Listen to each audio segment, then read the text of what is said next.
Hello everyone, welcome to my another video. I hope you all are doing well. So इस part के starting में हमें यही दिखाया जाता है कि इसके मुंह से अपने रिलेशनशिप की बात सुन के ये तो एकदम सरप्राइज रह जाती है। खैर उससे इस बारे में कोई भी बात नहीं करती। यहाँ पे यही कहने लगी थी कि देखो, मैं तुम्हें जस्ट फ्रेंड ही समझती हूँ, इसके अलावा और कुछ नहीं सोच सकती। वो भी फिर कह देता है कि हाँ ठीक है, मैं तो जस्ट तुम्हारे साथ मजाक ही कर रहा था और कोई बात नहीं है। अगले दिन कैफ़े इसे अपने अपार्टमेंट में देख के एकदम शॉक में ही रह जाती है। खैर ये तो उठते ही ना उसे एक्सक्यूज़ करता चलता बनता है कि अभी तो मुझे ऑफिस भी जाना है। अब इसके बाद जैसे ही वे बाहर निकलती है ना, तो यहाँ पे ये उसे यही पूछने लगी थी कि रात को कि हुआन हमारे यहाँ ठहरा हुआ था, क्या तुम दोनों के बीच कुछ हुआ था? तो ये उसे कहती है कि नहीं, ऐसी कोई बात नहीं है, वो काफ़ी ज़्यादा ड्रंक हो गया था ना, तो इसलिए वो रहने के लिए फिर यहीं पे आ गया, मैंने उसे कहा था। खैर फिर बाद में जब ये ग्रुप चैट पढ़ती है ना, तो सब फिर वेवे के बारे में ही बातें कर रहे थे। ये परेशान हो जाती हैं। अब यहाँ पे वेवे को ना उसके फ़ोन को टच भी नहीं करने देती, इवन कि इसने गिरा के वो ख़राब भी कर दिया था। नेक्स्ट उसे लेके शॉप पे पहुँच आई होती है कि देखो तुम न्यू बाय कर लो, बल्कि मैं तो ये कहती हूँ कि तुम अपनी सिम भी ना न्यू ले लो, यही बेहतर होगा।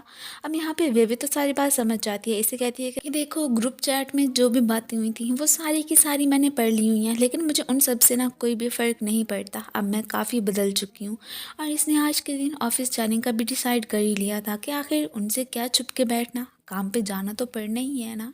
ऑफिस में सभी इसे लेके बहुत सारी गॉसिप्स तो कर रहे होते हैं, लेकिन यहाँ पे वे भी उन्हें इग्नोर कर देती है कि जो बोलते हैं बोलते रहें, मुझे तो अपना काम करना है। के हुआन तो आज भी वेवे के लिए कॉफ़ी बना के लाया था, लेकिन अब जब यहाँ पे देखता है तो मीटिंग में अभी तक वो पहुँची नहीं होती। जी जुआन तो चाहती थी कि वेवे के बिना ही यहाँ पे ना मीटिंग स्टार्ट की जाए, पर तभी अचानक वेवे आ ही जाती है। अब ये साहिबा इस बात से ज़रा भी खुश नहीं होती, सबको यही कहने लगी थी कि देखो वेवे अगर हमारी मीटिंग में ना ही आए ना तो अच्छा होगा, बल्कि वो तो इस प्रोजेक्ट से लीव ही कर जाए, और हाँ इवन के इसे तो जॉब से फायर भी कर दिया जाए ना, तो यही बेहतर होगा। अब ये सारी बातें यहाँ पे केहुआन को तो ज़रा भी अच्छी नहीं लगती कि ये उसके खिलाफ ऐसे कैसे बोल सकती है। वो यहाँ पे वेवे की साइड ही लेने लगा था कि इसे यहाँ से निकालने वाली तुम कौन होती हो। वैसे भी अगर इसने इस प्रोजेक्ट पे काम ना किया ना, तो जो हमारे इन्वेस्टर हैं ना, उन्होंने भी इन्वेस्टमेंट करने से मना कर देना है। और साथ ही साथ ये भी कहने लगा था कि मैंने भी फिर इस प्रोजेक्ट को लीव ही कर जाना है। अब यहाँ पे फिर इस मैडम की शक्ल देखने वाली होती है कि ये वेवे की इतनी साइड क्यों ले रहा है। बाद में इस पर गुस्सा निकालने के लिए पहुंच भी आई होती है। देखो इस वक्त तुम अपने बारे में नहीं सोच रहे हो, बस वेवे की ही फिक्र तुम्हें खाई जा रही है। उसकी वजह से तुम्हारी जॉब भी जा सकती है, पर नहीं, तुमने तो बस उसकी साइड लेनी ही है ना। अब यहाँ पे ये तीनों भी इन दोनों की बातें सुन ही रहे होते हैं कि हुआन तो आज भी उसे यही कह रहा था कि देखो, मैंने हर दफ़ा तुम्हें यही कहा है कि तुम मेरे और वेवे के बीच आने की अब मज़ीद कोशिश मत करो। मैंने कहा ना कि मैं ये सब कुछ हैंडल कर लूँगा, सो कर लूँगा।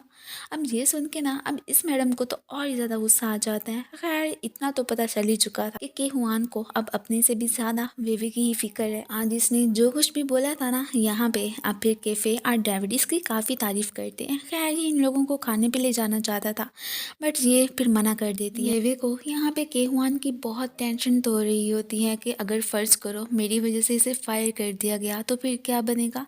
इसे तो खैर अपनी कोई परवाह है ही नहीं। थोड़ी देर के बाद यहाँ पे इसे लिहाओ का मैसेज आ जाता है कि आज ना डैड ने हमें मिलने के लिए बुलाया है, वो यहाँ पे आए हुए हैं, सो अगर हो सके तो तुम भी आ जाना। नेक्स्ट सीन में हमें फिर इन बाप बेटे को ही दिखाया जाता है। जैसे ही डैड को पता चला था कि इसने वेवे से ब्रेकअप कर लिया है, वो तो यहाँ पे इसकी खूब सारी दुर्गत बना देते हैं और साथ ही साथ डांट भी रहे होते हैं कि ज़रूर तुमने ही कुछ गलत किया होना है, इसी वजह से ही वेवे ने ना फिर तुमसे ब्रेकअप कर लिया, वरना वो तो बहुत ही अच्छी लड़की है। सच सच बता दो कि तुमने क्या किया, कहीं तुमने उसे चीट करने की कोशिश तो नहीं की है। अभी ये दोनों बातें कर ही रहे होते हैं कि इतने में ऊपर से वेवे भी आ जाती है। अब यहाँ पे डैड इसे यही कह रहे थे कि अभी के अभी मेरे सामने वेवे से अपोलोजाइज़ करो, तुमने जो कुछ भी किया है उसके लिए इससे माफ़ी मांगो, देखो वरना फिर मुझसे बुरा कोई नहीं होगा। मैं चाहता हूँ कि आज के दिन ना तुम दोनों के मामला सेट हो ही जाएं, तो यही बेहतर होगा। अब यहाँ पे ये साहब तो बहुत ही ज़्यादा भड़क जाते हैं कि मैं क्यों अपोलोजाइज़ करूँ, बल्कि माफ़ी तो इसे मांगनी चाहिए, इसने ही मुझे धोखा दिया है। अब यहाँ पे डैड तो बहुत ही कंफ्यूज हो जाते हैं कि आखिर हुआ क्या है।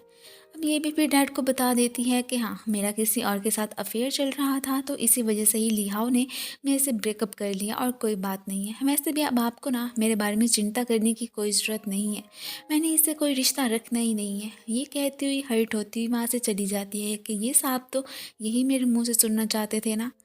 अब अब इधर डैड तो बेचारे बहुत ही अपसेट हो गए थे। खैर अब उसके जाते ही ना यहाँ पे बहुत ही खामोशी छा जाती है और क्या ही हो सकता था। वेवे की वजह से ही ये तो आजकल काम पे फोकस ही नहीं कर रहा था। ये बात सिस्टर मेजी अच्छे से जान जाती है। खैर ये भी इसे कहने लगी थी कि तुम्हें ना अब शंघाई जाने की कोई ज़रूरत नहीं है, बल्कि अब तुम यहीं पे रह के ही काम करोगे। ऑफिस में अभी तक के हुआन आया ही नहीं था। अब यहाँ पे ना कैफ़े को चिंता होने लगती है और वो वेवे से ही कहने लगी थी कि देखो तुम के हुआन को मैसेज करो, उससे पूछो कि वो कहाँ पे है। ये तो साफ मना कर देती है कि मैं क्यों करूँ मैसेज, अगर उसने आना हुआ ना तो वो खुद ही आ जाएगा। खैर थोड़ी देर के बाद तभी यहाँ पे अब लिहाओ और सिस्टर मेजी की एंट्री होती है। मीन के इनके प्रोजेक्ट में ना इन्होंने भी इन्वेस्टमेंट कर दी थी, सो आज के बाद यही उनके साथ काम करेंगे। अब ये सब देख के यहाँ पे सभी लोग ही एकदम शॉक में ही रह जाते हैं। खैर के हुआन को तो काफ़ी बुरा लग रहा था। उसे तो यही लग रहा होता है कि शायद इस सब के पीछे ना जी जुआन का ही याद है। वो यहाँ पे उसे साइड पे लेके जाता है कि ये सारा किया धरा तुम्हारा ही है ना। तो वो कहती है कि हाँ अगर मेरे ही है तो इसमें क्या बुराई है, वैसे भी वो लोग यहाँ पे इन्वेस्टमेंट कर रहे हैं तो अच्छी बात है, इसमें हमें ही फ़ायदा होगा ना। खैर इधर वेवे इससे पूछ रही होती है कि तुम्हें अब इस कंपनी में आने की क्या ज़रूरत थी। अब ये साहब यही कहते हैं कि देखो ये सारा का सारा अरेंजमेंट मेरी बॉस ने किया था, अब मुझे तो उनका हुक्म मानना ही था ना। अब वैसे भी हम मिलकर काम करेंगे, अब इसमें क्या ही बात है। खैर वो तो पहले ही चाहता था कि जैसे तैसे करके ना वो वेवे और के हुआन को बस तंग ही करता रहे और कुछ नहीं। अब यहाँ पे के हुआन की तो शक्ल देखने वाली होती है, वो तो इसके साथ बिल्कुल भी काम नहीं करना चाहता था, बट क्या ही कहते। खैर बाद में ये सिस्टर मेजी के साथ मिलकर बहुत ज़्यादा सारी ड्रिंक कर लेता है। इस वक्त इतना टुन हो जाता है कि इसे पता ही नहीं चलता। यहाँ पे जल्द से सिस्टर मेजी को किस कर लेता है एंड देन अपोलोजाइज भी करने लगा था। खैर वो तो फिर इसे कुछ भी नहीं कहती, इग्नोर ही कर देती हैं इस बात को। अब यही अगर हमें डेविड को दिखाया जाए, उसे तो समझो अब कैफे से लव ही हो चुका था, इसलिए चुपके चुपके से ना इसे देखता भी रहता है। अब यहाँ पे वेवी और कैफे की एक कॉलीग मेली को जैसे ही पता चलता है कि डेविड तो कैफे को लाइक करता है, इसलिए इसे साइड पे ले जाके ना कुछ टिप्स वगैरह ही देने लगी थी कि देखो तुम ना ज़्यादा चिपको मत होना कैफे के साथ, उसे ऐसे बॉयज़ बिल्कुल भी पसंद नहीं है, बल्कि एटीट्यूड के साथ रहो। अब मैं तुम्हें जो भी बताऊँगी ना तुम वही करना, देख लेना फिर तुम एक ना एक दिन उसके साथ ना रिलेशनशिप में आ ही जाओगे। ये भी मान जाता है। इधर ये तो बहुत ही जेलिस फील कर रही होती है जब से ही इसने देखा था कि मेली ना डेविड को साइड पे लेके गई है, इसलिए इसे तो ज़रा भी अच्छा नहीं लग रहा था कि कहीं वो दोनों रिलेशनशिप में तो नहीं है। अब ये मानती या ना मानती, इसे भी डेविड से लव हो ही चुका था। डेविड ने तो वाकई में मेली की बातें अपने दिल पे ही लिख ली थी। वो तो अब काफ़ी एटीट्यूड से बोलता है, साथ ही साथ नखरे भी दिखाने लगा था।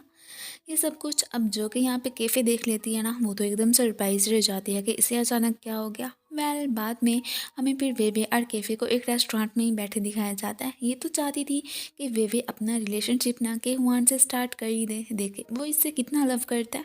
बट ना ये अभी किसी भी मामले में नहीं पड़ने वाली थी कि मैं कुछ दिन बस सिंगल ही रहना चाहती हूँ। अब यहाँ पे डेविड को थोड़ी सी फिक्र होती है कि मैंने कैफ़े से जो ऊंची आवाज़ में बात कर ली थी, कहीं वो मुझसे नाराज़ ही ना हो जाए। वेवे को बाद में के हुआन की कॉल आती है। वो रात को इसके साथ डिनर करना चाहता था, बट ये साफ मना कर देती है कि मैंने नहीं आना। अब बाद में बस के आने का वेट कर ही रही होती है कि तभी ऊपर से यहाँ पे लिहाओ की एंट्री होती है। वो तो इससे यही कह रहा था कि क्या तुम पुरानी बातों को भुला के मेरे साथ फ्रेंडशिप करना चाहोगी, तो ये साफ मना कर देती है कि नहीं बिल्कुल भी नहीं। अब यहाँ पे ये कहती हुई वहाँ से चली भी गई थी।